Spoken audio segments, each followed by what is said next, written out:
Good morning to all. Welcome to our YouTube channel SIFA.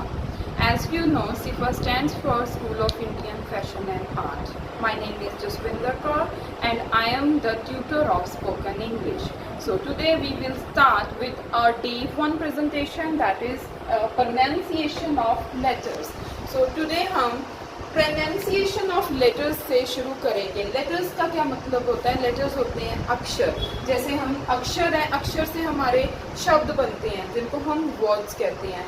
फिर words को जब हम एक सीक्वेंस में लेते हैं तो हमारे सेंटेंसेस बनते हैं जिनको हम वाक्य कहते हैं।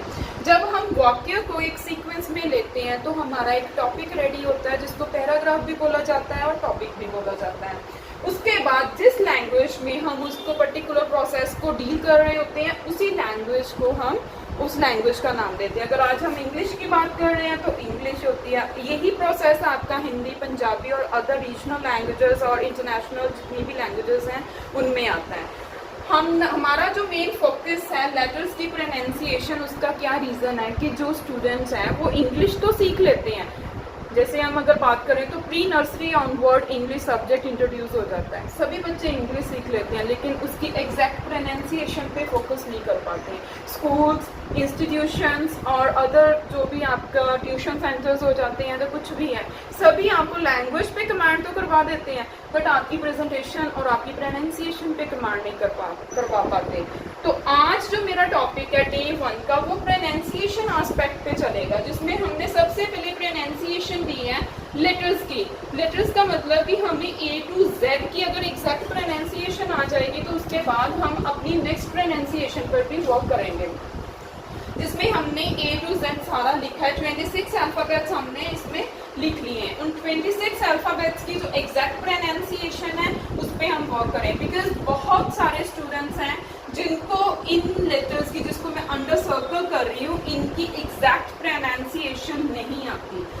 अगर मैं अपने बारे में बोलूँ तो मैं जब भी स्टूडेंट्स को स्पोकन की क्लासेस देती हूँ तो मैं उसमें पैकेज देती हूँ विद प्रोनाउंसिएशन और प्रेजेंटेशन। सिर्फ स्पोकन की क्लासेस नहीं लगाती। बहुत सारे इंस्टीट्यूशंस हैं, बहुत सारे यूट्यूब चैनल्स हैं जो लैंग्वेज पे वर्क कर रहे हैं, लेकिन कोई भी चैनल या कोई भी इंस्टीट्यूशन आपको प्रोनाउंसिएशन और presentation along with your spoken English course नहीं देते, प्रोवाइड नहीं करते। अगर आपने प्रोनाउंसिएशन की क्लासेस लगानी है तो वो अलग से पैकेज देते हैं, अगर आपने प्रेजेंटेशंस की क्लासेस लगानी है तो वो अलग से पैकेज देते हैं। लेकिन हमारा जो पैकेज है वो तीनों चीज़ों को इंक्लूडेड है। आपका जो सिलेबस है उसको मैं अगर 2 घंटे की क्लास देती हूँ तो उसमें 4 सेग्रीगेशंस करती हूँ मैं उसकी, जिसमें पहला बेसिक्स है, फिर प्रोनाउंसिएशन है, फिर आपकी प्रेजेंटेशन है और फिर आपका स्पोकन सेक्शन है। तो उसी से बेस पर हमने आज जो फर्स्ट डे का जो कंटेंट रेडी किया है वो प्रोनाउंसिएशन ऑफ लेटर्स है, जिसमें हम स्टार्ट करेंगे letters from A till Z। It's A। बहुत सारे बच्चे हैं जो इसको A बोलते हैं। It's not a A, it's A, B, C, D। इसको हमने D बोलना है, D नहीं बोलना। ड पे स्ट्रेस नहीं करना हमने। जब भी बोलना है हमने बड़े प्यार से, बड़े स्मूथ वे से D बोलना है। E को स्ट्रेस देना है, उसकी लास्ट साउंड है जो उसके ऊपर फोकस करना है। That is called D, E, F, G, H। Most of the students what they say H. It's not a H, it's H, I, J, K, L, M, N. It's not a K, L, M, N. हमने इसको K, L, L बोलना है, L नहीं बोलना। M, N, O. It's not a O, it's O, P, Q. ये तो sure है कि जितने भी स्टूडेंट्स हैं वो क्यू बोलते हैं। मैंने बहुत सारे बच्चों को कॉन्वेंट बैकग्राउंड, CBSE बैकग्राउंड के स्टूडेंट्स को भी टीच किया है। सभी बच्चे जो हैं वो इसको क्यू बोलते हैं। It's not a Q, it's a Q. R, S, T, U, V, W, X, Y, Z. So the pronunciation from A to Z। हमें सबसे पहले प्रोनाउंसिएशन एस्पेक्ट पे अगर हम वर्क कर रहे हैं, अगर हम प्रोनाउंसिएशन को सीखना चाहते हैं तो सबसे पहले हमें लेटर्स की प्रोनाउंसिएशन पे ही वर्क करना होगा।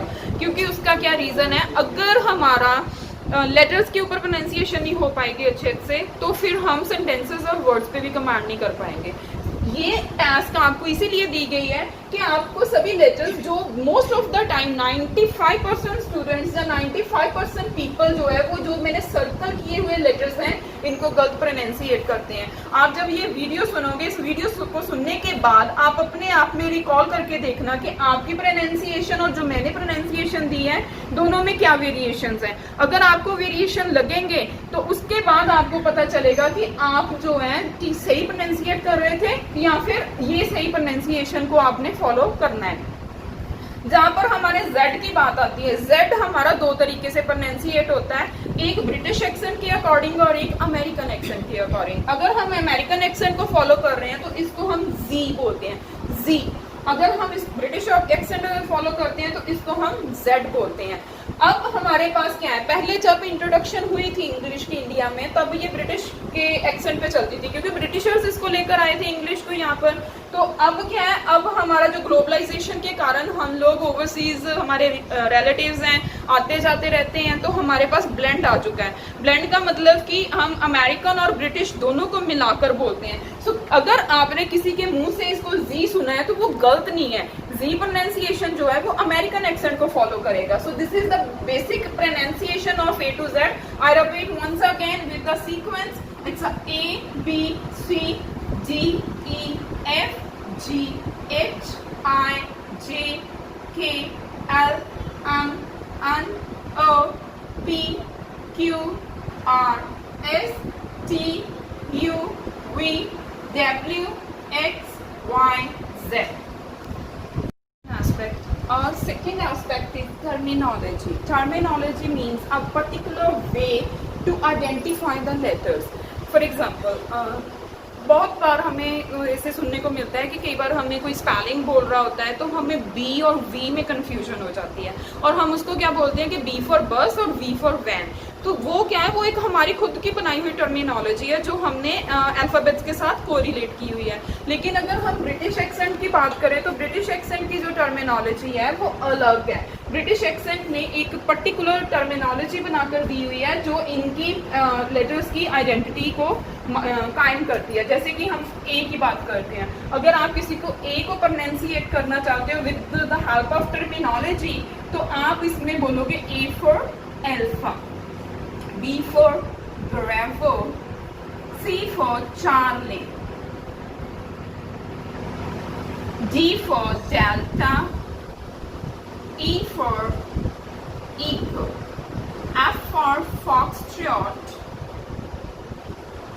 G for Goat, H for Hotel, not hotel, it's a hotel, I for India, J for Juliet, K for Kilo, L for Lima, M for Mikey, N for Nike, O for Oscar, P for Papa, Q for Queen, R for Romeo, S for Sugar, T for Tango,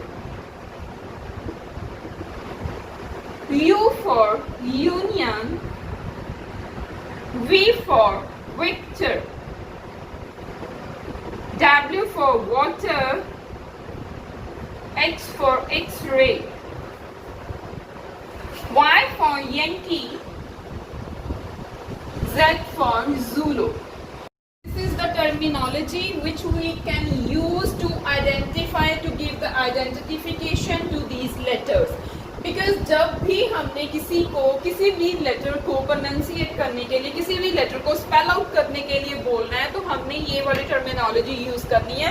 वो terminology use नहीं करनी जो हम अपनी मतलब की एक terminology use करते हैं, अपनी खुद की बनाई हुई टर्मिनोलॉजी, वो नहीं हमने यूज करनी। फॉर एग्जाम्पल मैंने किसी को एल बोलना है, मैं कोई स्पेलिंग बोल रही हूँ उसमें मैं एल बोल रही हूँ, that next person is not able to identify what I am saying, so मैं बोलूंगी एल फॉर लिमा। अगर मैं किसी को कोई कंफ्यूजन है किसी को ई और टी में, तो अगर मैं टी प्रोनाउंसिएट कर रही हूँ बट वो उसको ई सुन रहा है तो उस टाइम पर मैं बोलूंगी T for tango, not E for echo. So this is the terminology of pronunciation and this is the way which we can give the identification to the letters. So this is the day one aspect which we have covered, that is the pronunciation aspect of the letters as well as terminology of the letters. Thank you.